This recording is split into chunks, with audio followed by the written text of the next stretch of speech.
Pakai kapcai je pun, tak payah nak beria lah pakai jaket padding bagai. Okay, so untuk video kali ni kita nak borak pasal padding. Padding yang ada pada jaket One Dry ni. So untuk pengetahuan, jaket One Dry ni dia datang dengan 5 padding. 1, 2, 3, 4 dan dekat bahagian belakang ni 5. Jadi untuk padding jaket One Dry ni, jangan risau, dia boleh buka dan juga boleh tanggal. Jadi kalau kita nak basuh jaket kita tu, jangan risau, boleh je geng. Tanggalkan dulu dia punya padding, boleh basuh dalam mesin basuh. So aku dah keluarkan satu padding dekat bahagian bahu. Jadi yang ni sama je, dekat bahagian siku pun pakai padding yang sama. Untuk padding ni dia tak ada CE level 1. CE level 1 tu dia macam satu sertifikat. Mana kata jaket tu kalau ada CE level 1, jaket tu dah tested dah. Dia punya padding ni dah tested dengan impact yang scan bila kita jatuh ataupun accident, dia akan protect lah dengan lebih. Tapi yang ini dia tak ada CE level 1, dia padding biasa saja pun boleh juga protect. So kepada abang yang bertanya tu, padding tu function ke tak? Function geng. Memang sangat function.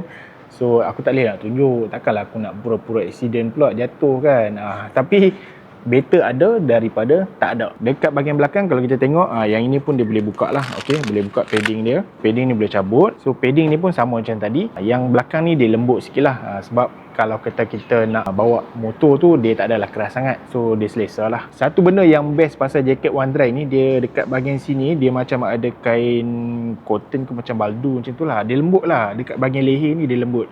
Ada setengah jaket riding tu dia tak ada benda ni. Jadi bila kita pakai tu dia macam sakit macam tu lah. So far jaket ni aku buat daily lah. Bukan untuk performance punya riding ataupun nak ride ganas-ganas aku tak pakai lah jaket ni. Okay, jaket ni untuk aku naik kapcai ataupun aku buat harian lah, kerja-kerja harian aku yang menggunakan motor, aku pakai jaket ni. Nampak tak dia punya mesh dia tu hampir 70% semua mesh. Jadi bila kita riding pakai jaket tengah panas pun tak ada masalah. Jadi geng, kalau nak dapatkan jaket daripada One Dry ni, aku ada sediakan link dekat bawah. Macam biasa, jangan lupa like, komen, share dan juga follow geng. Harga dia murah, berbaloi, boleh beli.